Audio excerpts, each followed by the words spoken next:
Hello, and welcome back to PodKast with a K. I'm your host, Scarlett with a K, and we're back for another week in a row. That's 2 in a row. That's crazy. Here on WECS 90.1 FM, Twitch, or wherever you get your podcast. Welcome back, dear listeners. You just listened to Revolution Radio by Green Day, which I think is fitting, given the general state of things, the fact that this show premieres on radio, and the topic that we have on hand today.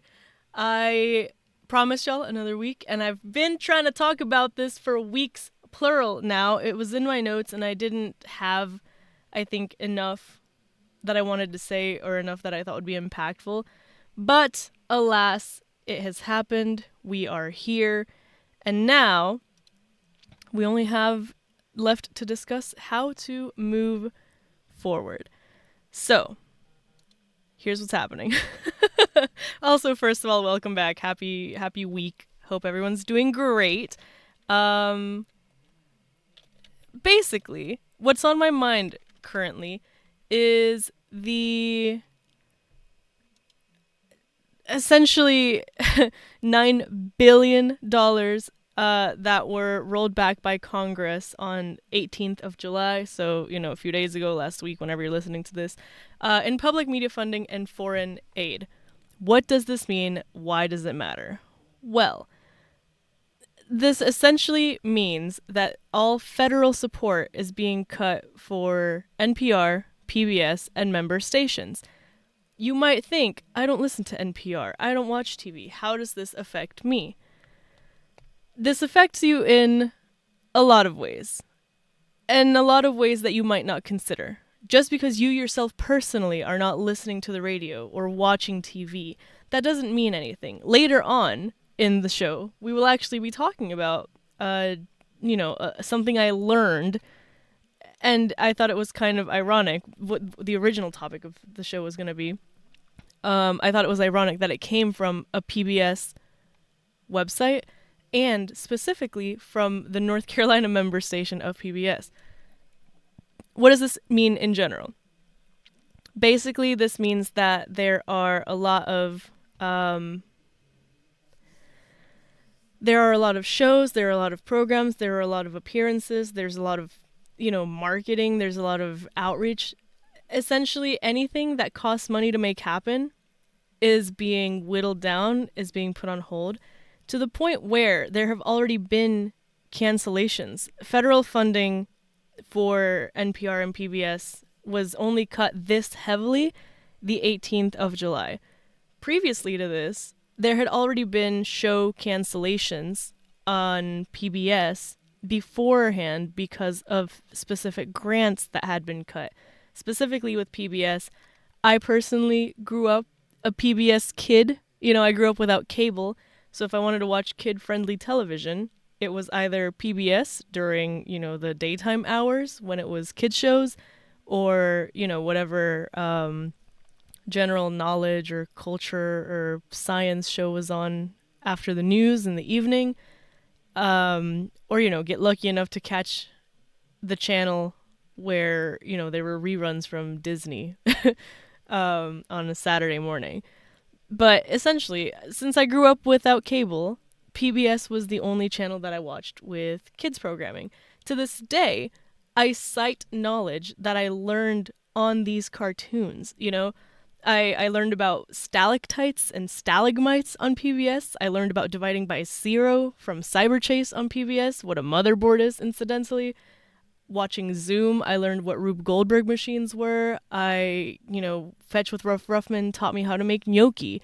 From Arthur, I learned that the Italian word for tomato is pomodoro. On Word Girl, I learned the word crestfallen, which, in fact, is how I feel about the news about this funding being cut, And it's not just, Arthur teaching you how to spell aardvark through a song, There's so much programming on PBS that is super important and that doesn't stay on the TV. These clips make it to social media, these articles make it into mainstream media, into the news, into everything and anything. PBS is just a public broadcasting service. NPR is National Public Radio. Everyone complains about having, shows with an agenda or having biased news reporting or having, you know, it's not even a conspiracy theory, you know, it's having every complaint about media companies being bought out by the biggest advertiser. And PBS and NPR are the two that kind of remain unaffected by any sort of progressive or conservative leaning. You know, their job is to give you facts, to give you, you know, the most neutral possible report on something, and to introduce you to something, right? This is where you get your documentaries. This is where you get, you know, like I mentioned earlier, science shows. This is where you get all of those specials about, you know, doo-wop and R&B and soul music that play at like weird hours and you wake up from a fever dream because Celine Dion is screaming on your television. And you also learn about like local highlights. For example, I wouldn't know that my state does a blueberry festival, but because of PBS, I know that now. And, you know, the knowledge that there is to be gained from PBS and NPR is more valuable and more niche than the things you learn in school. You know, I went to public school. I, you know, came out perfectly fine, first of all. I was top of the class. I was top of the grade. I've set state records in academia.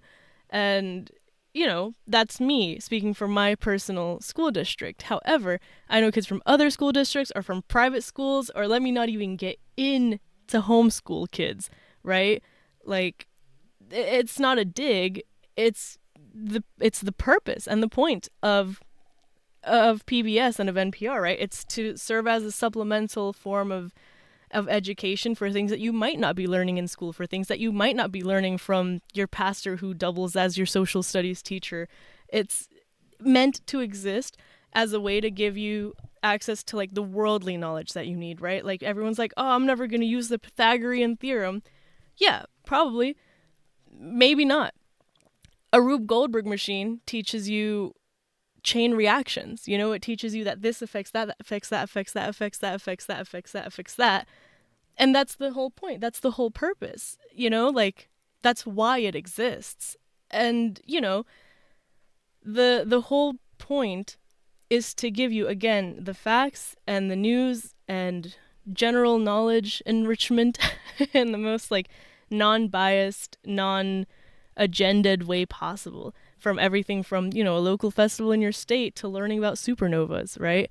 And so there's been a lot of talk about PBS that I feel like is kind of reductive of what the issue really is, which isn't to say it's unimportant. A lot of the focus has been on a kind of viral post that's been going around that says PBS didn't become woke, you just grew up to be a bad person, which, as I stated before, is probably true. If you have a problem with PBS, chances are that you have skewed ideals of things that matter and of things that are factual versus things that are feelings based.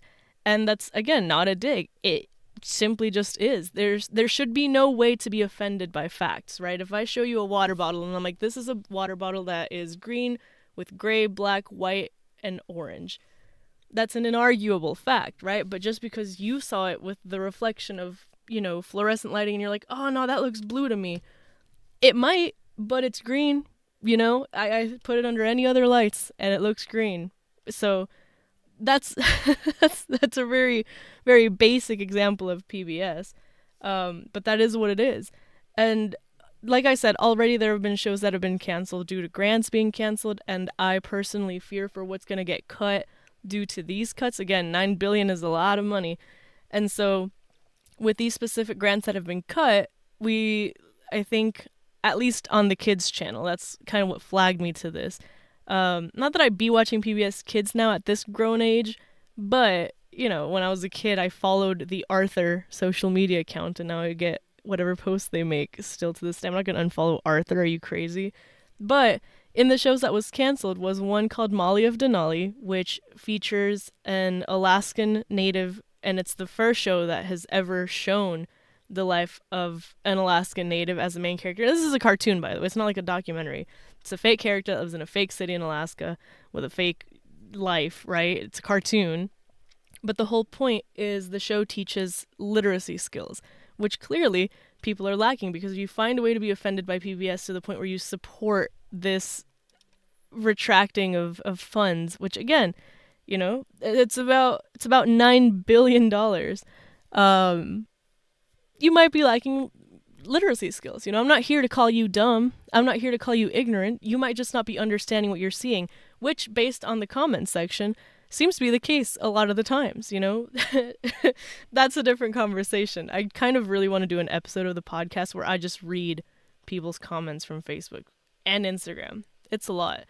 One of the other shows that was lost is called Skillsville, which teaches executive function and career paths through gaming, which specifically in today's day and age, I think is huge. 10 years ago, you ask a kid what they want to be, they would have said, you would have had the group that would have said they want to be a YouTuber, but you had the group that wanted to be firefighters and nurses and doctors and, game developers, like a good mix of like public servants and new media tech gurus, right? And nowadays, one of the top answers that you get is being a content creator. And I've said this story on the podcast before. During a summer, was working with kids, and this kid says, I want to be a content creator. I was wearing a Twitch shirt. And I'm like, oh, sick, like, what kind of content? I don't know, just content. And I'm like, well, what do you mean just content? What kind of content? Like, you want to do gaming? You want to do music? No, just content. And I'm like, oh, so you want to work in production? Maybe you want to be a director or like an editor? No, I don't know. I just want to make content. And I'm like, you don't even know what you don't know. And I say kid loosely. This kid was like, halfway through high school. And so a show like Skillsville, for example, that teaches you different career paths and the executive function aspects of, pursuing a career is huge, because a lot of people nowadays are faced with the fact that, the kids grow up with a normalized sense of executive dysfunction.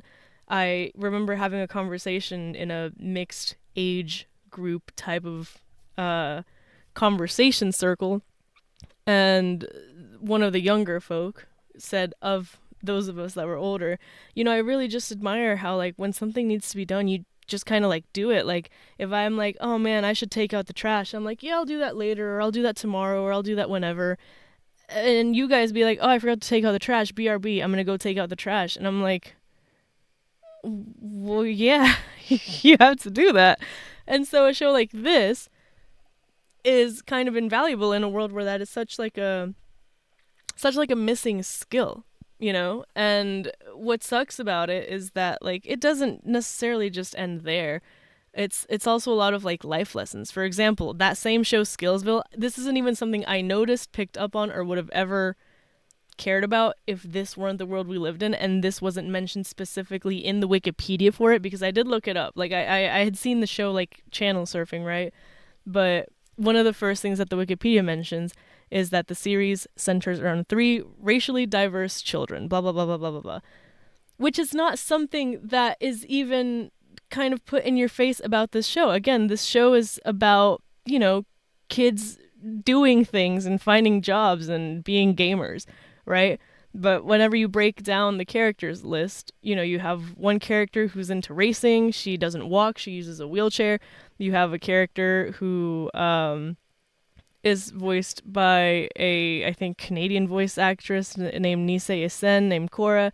You have an Indian boy whose username is Devasaurus.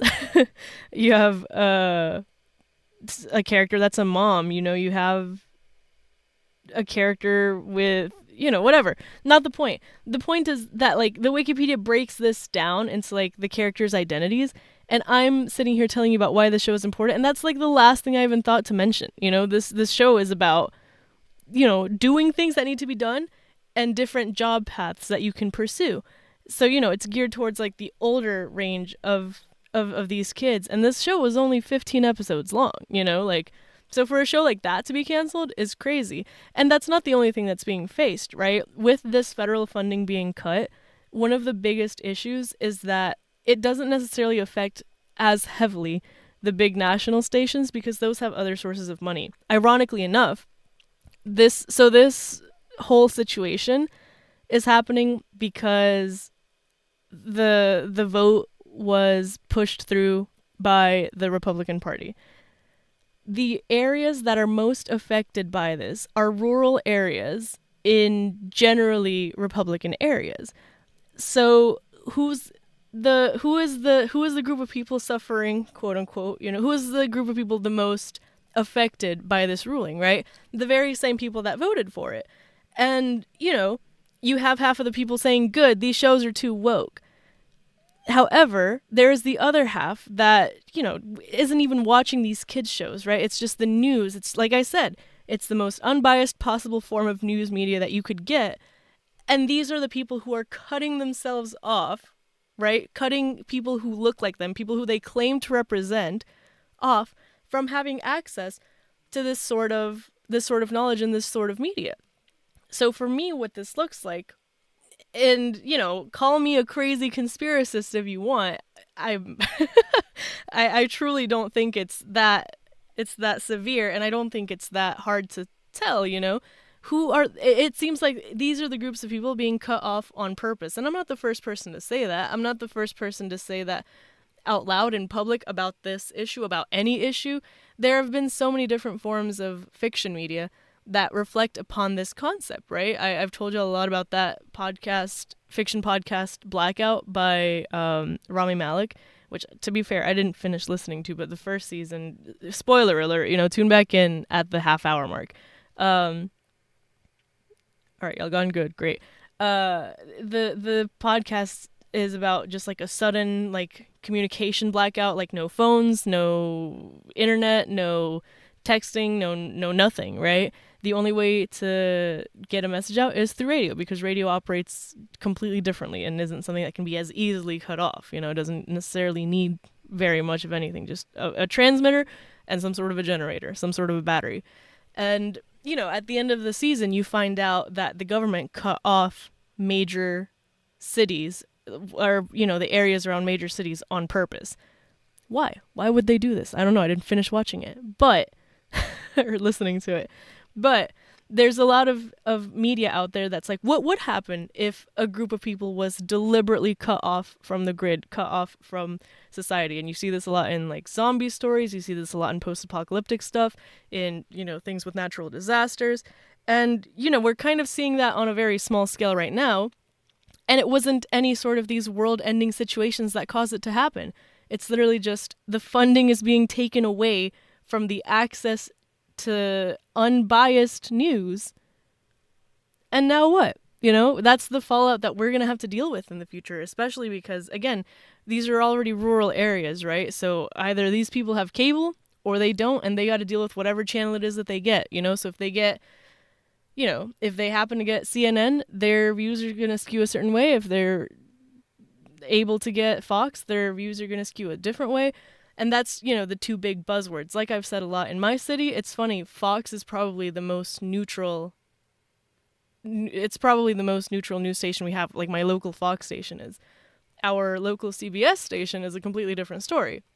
Although, now that Colbert has been canceled, also similarly due to lack of funding, I'm not as shocked anymore, but, our CBS has always been kind of leaning a certain way, and it's not the way of the people, right? It's the way of the money. And now, we're seeing this happen with this. And so, for someone like me who, again, didn't have cable and a million different options, I see what the local news tells me and then what the national news says at dinner time, right? PBS has some sort of story on at all times. And again, it's not always the news. It's not always kid shows. There's a bunch of different programming, a bunch of different purposes to watch it. And I, again, think it's just really interesting that the stations that stand to be the most impacted by this ruling are the ones that happen to be in rural right-leaning areas. To me, this feels like it's either, someone's shooting themselves in the foot, or this feels like it's by design. The ideal, preferable situation would be the first one, but I would not at all be surprised about the second option, which kind of sucks, Like I said, it's dumb. It's super frustrating. You have the leader of the country saying that public broadcasting is worse than, CNN and MSDNC put together.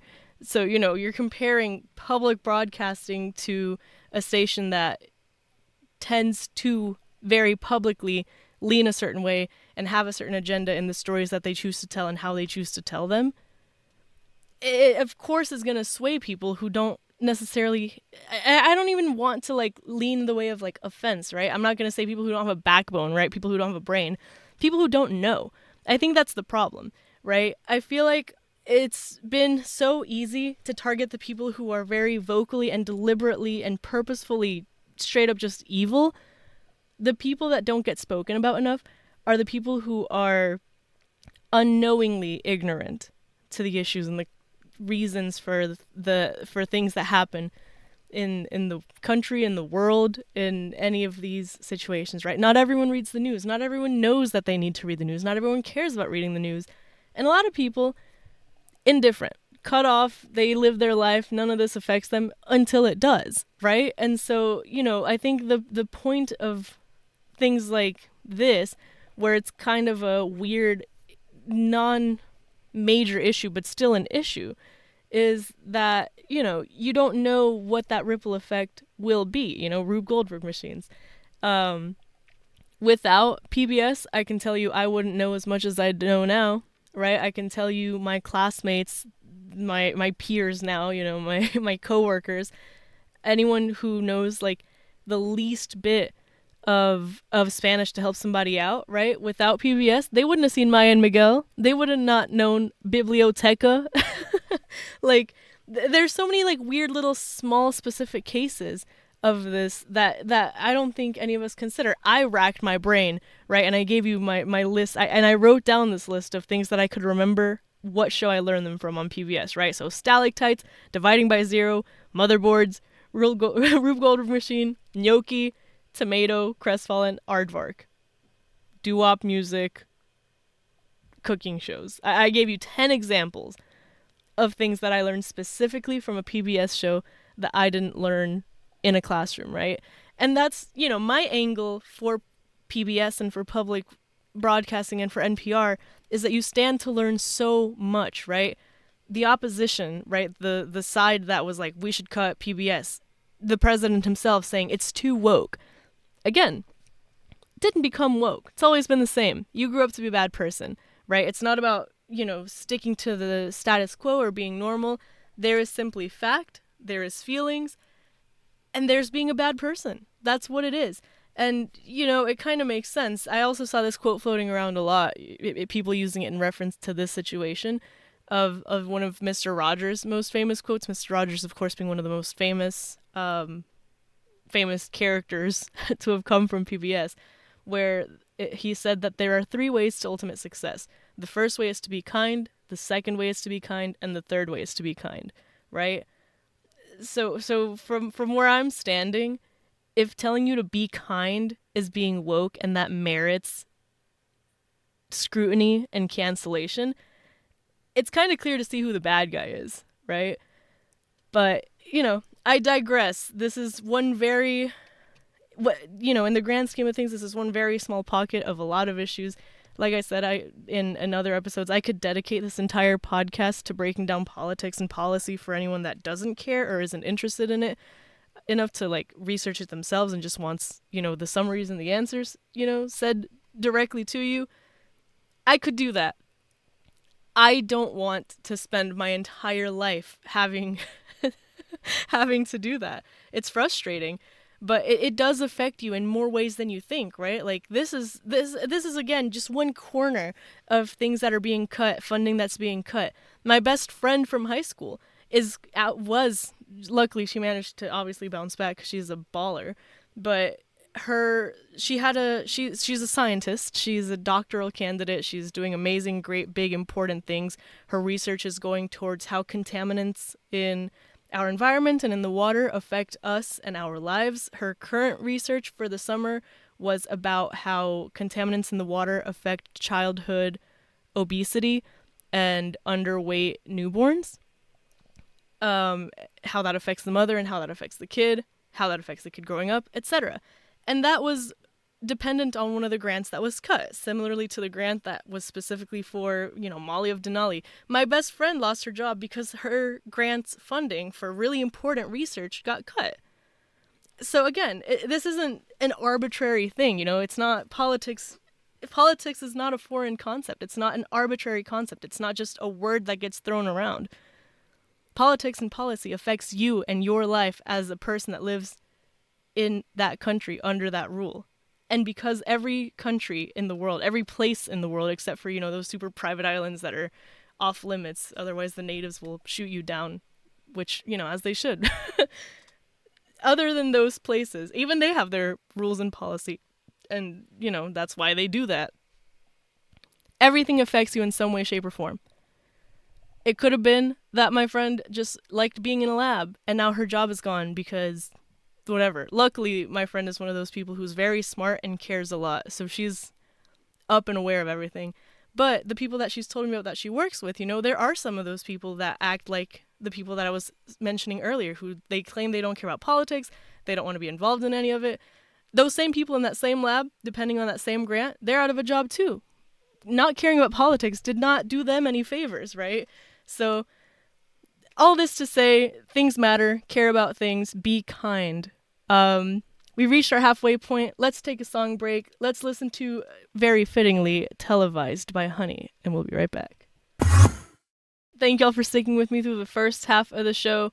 All this to say, the fight for public media isn't over. Federal funding, be darned, we can we can still make stuff happen. It's not over until it's over, That being said, support your local TV and radio stations, your newspapers even. Do what you can. I'm not saying donate. I'm not saying sign petitions. I'm not saying go start a riot. Or I am saying do all of that. Whatever it is that you can do, that you will do, go for it. Like if all you're doing is following along and hitting like and sharing, that's fine too. I know you all know how to do that due to all of the infographics that were shared during COVID, even if they were all from the same Canva template. But I digress. Speaking of things that are the same, let me tell you about some things that are different here on PodKast with a K, which you're listening to right now on WBCS 90.1 FM, Twitch, or wherever it is that you get your podcasts. Welcome, welcome. So a very, very funny parallel to me was, all of this PBS stuff is happening. And I'm like, you know what? That's enough news for now. Let me go learn about something. Let me go down a rabbit hole of knowledge that doesn't make me sad. And I stumbled upon this on a PBS website. But what I stumbled upon, you guys, is a creature called the pakicetus. I hope that is being pronounced correctly. I might be completely wrong. But this creature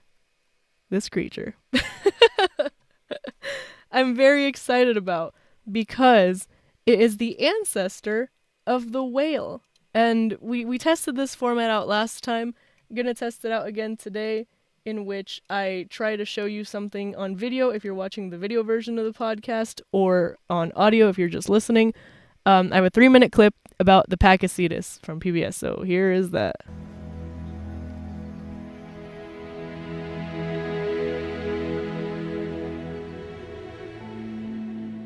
At the Museum of Natural History in Paris, one of the birthplaces of paleontology, they have been assembling the skeletons of prehistoric animals for over 200 years.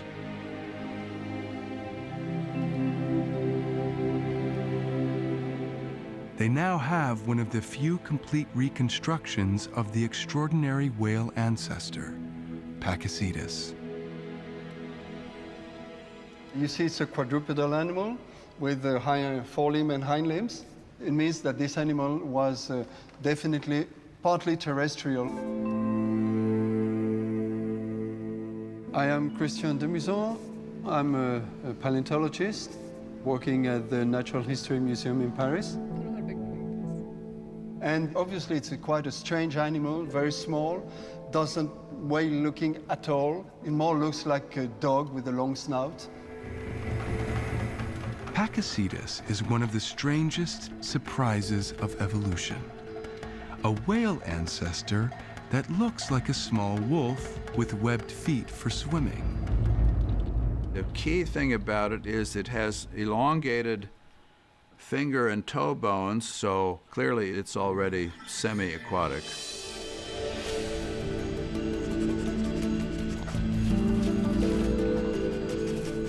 Pakicetus was a creature of the shoreline, hunting for fish and perhaps other small animals in the shallows. And we think that it was using its longer snout to probe for aquatic prey in the water, and so it was feeding in the water while almost certainly going out on land to breed and have their young. Once they adapted to life in the shallows, it took 10 million years for the descendants of Pakicetus to become fully aquatic. Why did it take so long? Because to live underwater, they had to change. It is one of the most remarkable stories of total physical transformation in the annals of evolution. After Pakicetus, whales take about 10 to 12 million years to evolve into fully aquatic forms. And during that time, their hind limbs tend to get smaller, their skulls tend to get longer, and the nares, which is the hole in the skull where the nose is, moves up the skull. In addition, their forelimbs tend to turn into flippers, and they get more vertebrae in their back, which makes their bodies longer.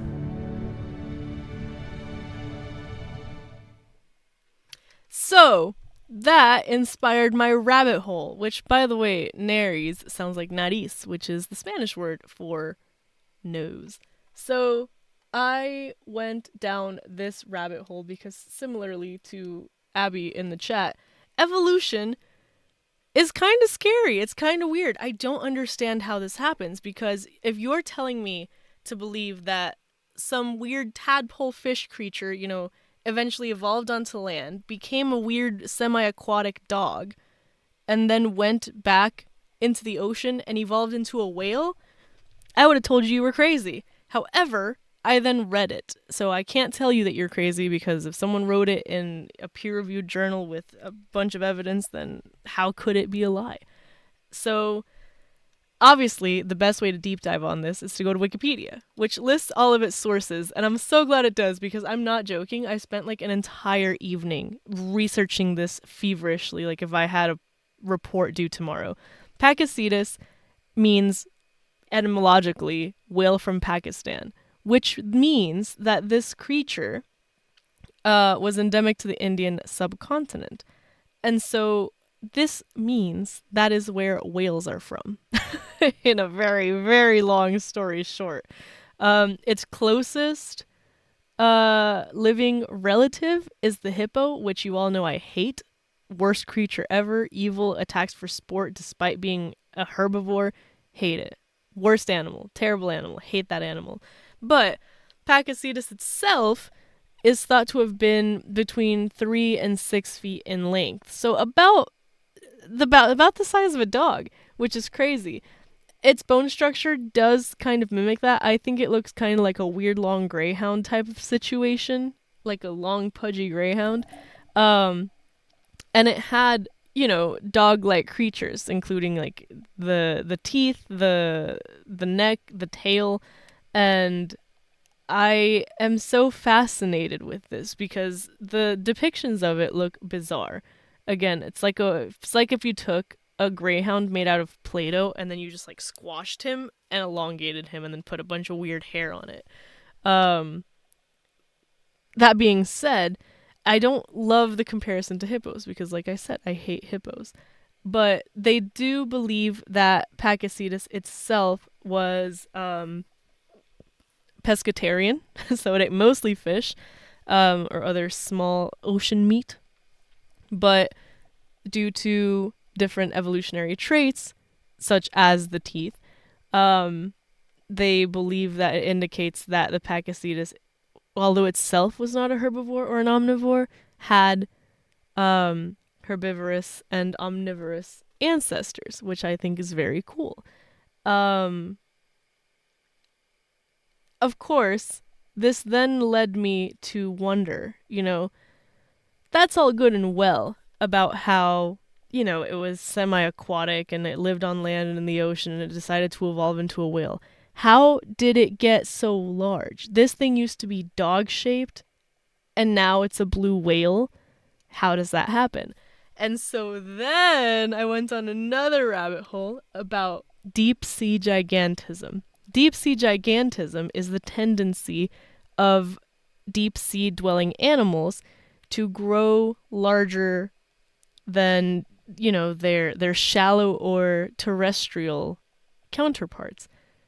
There are different explanations and theories as to why this happens, such as the adaptation to colder temperatures, more scarce food supply, the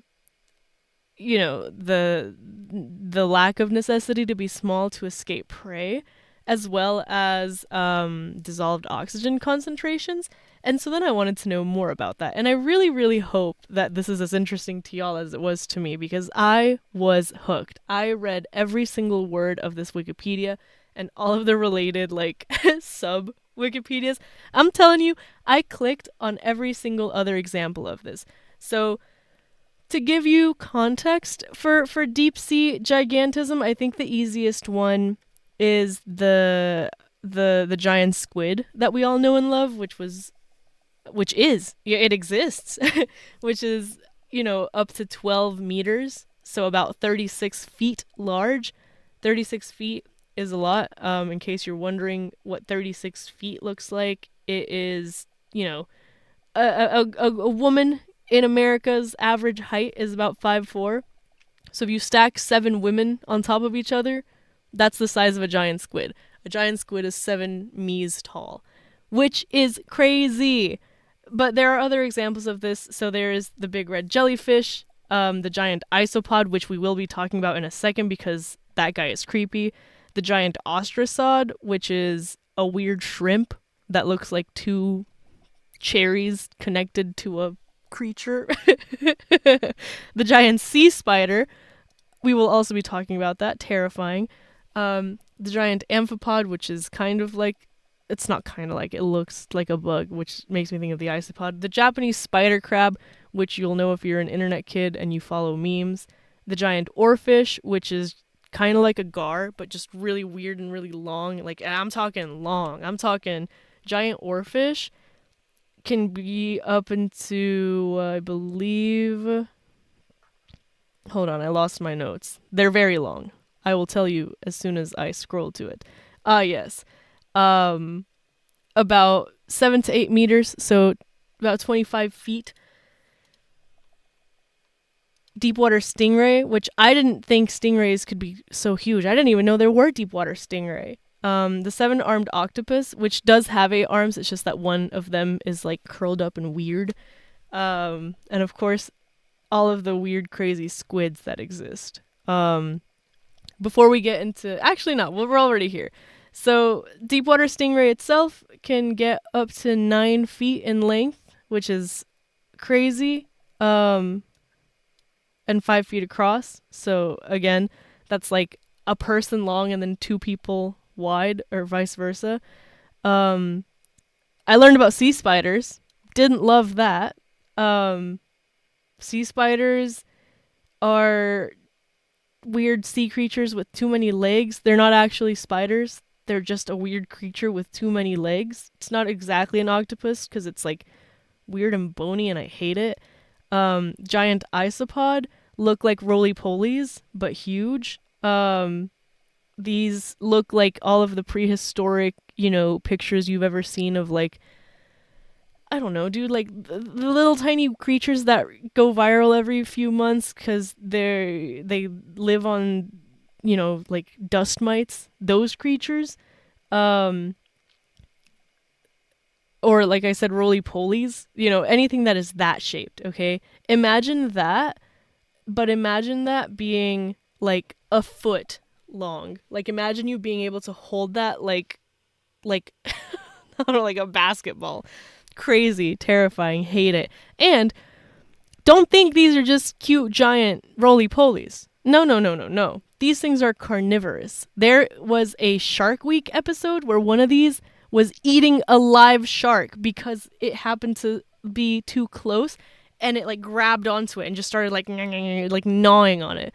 Terrifying. So, deep sea gigantism is crazy. Again, I agree with Abby. Evolution is terrifying. But let's get into some of the reasons why this might happen.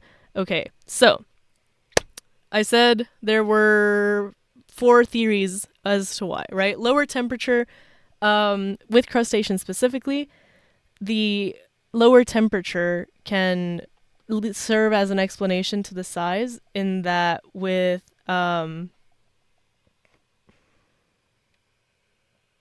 sorry, I thought I was going to sneeze. In crustaceans, it has been proposed that the explanation for the increase in size with depth is similar to that for the increase in size with latitude. So basically, like, the colder that it gets, the larger that the creature gets. As to why, this causes a reduced temperature gradient. And so it's kind of like a curve as to the size. There's also food scarcity as a theory, which depths greater than 400 meters, a larger body size can improve the ability to forage for different resources, such as plankton, as well as the fact that if a creature is larger to begin with, it has a greater initial stored food reserve, and can therefore drift for greater distances. Giant isopods, which, as I mentioned, are terrifying and gross, will also gorge themselves on food when available, which of course leads to a larger size. Larger creature can eat more food and live for longer. So an isopod, for example, these terrifying, ugly, roly-polies that are huge and gigantic and deep-sea creatures, will eat to the point where they can't move because they have eaten so much, and then are able to survive up to 5 years without food, which is wild. According to a theory by a biologist named Max Kleber, or Kleiber, I'm not sure, and therefore named Kleiber's law, the larger an animal gets, the more efficient its metabolism becomes. For example, an animal's basal metabolic rate is roughly 3/4 of the power of its mass. So, being large, more mass, better metabolism, longer survival. Because there is less predation pressure in deep waters, the size of an animal isn't necessarily an issue in terms of hiding from a predator, and the animal itself also doesn't have to be lithe and sleek in order to be a predator. Another theory for this is the increase in dissolved oxygen, which has to do with the fact that there is an intermediate part of the ocean in depth where there is lower oxygen and poorer oxygen, and those creatures are kind of smaller and normal until the salinity and the temperature and the oxygen in the water become such that life can thrive again. But that doesn't necessarily mean that that is the case everywhere, because, of course, too cold, that's not going to be conducive to survival. Too salty? I was going to try too saline. I don't think that's right. But, too salty, you run into the same issue. But because of the greater amount of dissolved oxygen that there is in the deeper parts of the ocean, larger organisms are able to intake more of that dissolved oxygen to provide for enough oxygen for the respiratory process. However, I thought it was interesting because I didn't know that this was even a thing. Apparently, there is such a thing as too much oxygen, where you can have too high of an oxygen level to the point where oxygen is harmful and poisonous. So, I was fully unaware of this. Now I know that. Good thing that I am not a giant marine animal. But this, like I said, this was my deep dive for the last, like, 2 days. And I spent like an entire day just like reading about this because I thought it was so interesting. And so right now what's being researched is whether or not climate change will have an effect on the size of animals in the sea, and how the food supply will affect the survival rates of these animals. Currently, the trends that have been studied haven't proven or disproven this because, we're currently actively living through it. But the first thing to take an impact is, of course, the water on the surface. But I think the first effect that we'll see is actually going to be the result based on the food supply, not on the condition of the water. Because, of course, as climate change continues to happen, more and more species are at risk of endangerment or extinction. So I think the sad result of this will be that we'll see more of these giant creatures washed up on shore. They weren't able to get food. They weren't able to survive in their environment. But, the silver lining to that could be that we have more specimen to study, because the problem is that because these are all deep sea creatures, it's really hard to get out there and really hard to do that research. But scientists all kind of agree that we should expect to see a change in deep sea animals, just because, as the environment changes and the temperatures and the food supply changes, it would eventually become unfavorable or even impossible for these deep sea monsters to stay as large as they are. But my favorite part of this is at the end of the Wikipedia, if you scroll down far enough, is, people posing with these giant creatures, kind of like how whenever people go hunting, and they'll pose with like an antler or something. Imagine that, but people holding weird sea creatures. So, like, for example, in this gallery is a giant isopod, which is 2 feet long, which is terrifying and gross, and I hate it. Again, it's the grossest thing I've ever seen. Japanese spider crab, which measured to be 12 feet across. So again, that is a crab that was 2 people long. A squid that was 7 feet long. An oarfish that was 23 feet long. A weird sea spider, which I hate. There was also a type of jellyfish that didn't have a photo, only like a drawing of it. But this creature is, I think, up to 33 feet long, which I could not imagine. There's only been about 100 sightings in about 100 years. It's a very rare jellyfish that exists everywhere except for the Arctic Ocean.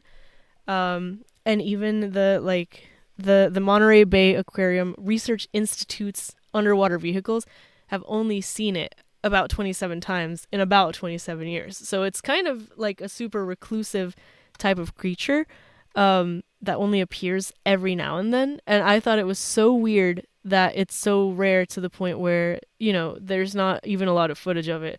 There is a video on the Wikipedia of it, and it's the weirdest looking jellyfish I've personally maybe ever seen. Again, I'll show it for anyone that's watching the video version of the podcast. If not, I will describe it for you.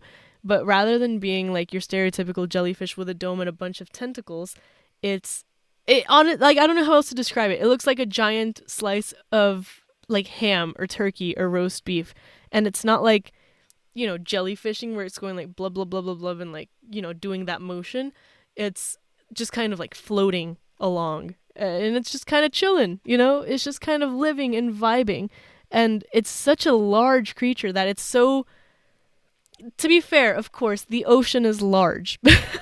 Very, very large.